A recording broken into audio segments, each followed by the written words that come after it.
Mga kadimpol, ayan. Ang ating video for today is gagawa po ako ng smile bread. Ano yung smile bread? Yan po ang binangkal. Ayan, nag-form na po ako ng balls.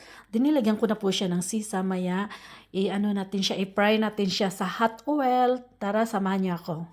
Ayan, pakuluin muna natin ang mantika. Then ilagay natin ating naka-form na ball na binangkal or smiling bread. So, ilagay na natin. Ayan. Ay. Ayan na po siya ang ating binangkal or smiling bread. Ang sarap ng binangkal. Binangkal tayo dyan, pang merienda. Ayan na guys, mga kadimpo, luto na po ang aking smile bread or binangkal. Ayan, madali lang po ito gawin, no?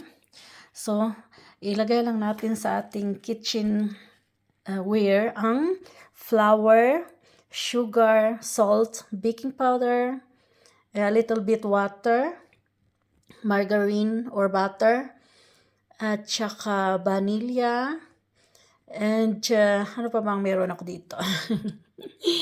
Ayan, ibabalot natin siya ng sesame. Ayan, ang sarap talaga ng aking gawang binangkal. Mainit pa. Titikman natin itong maya-maya. Oh, thank you for watching.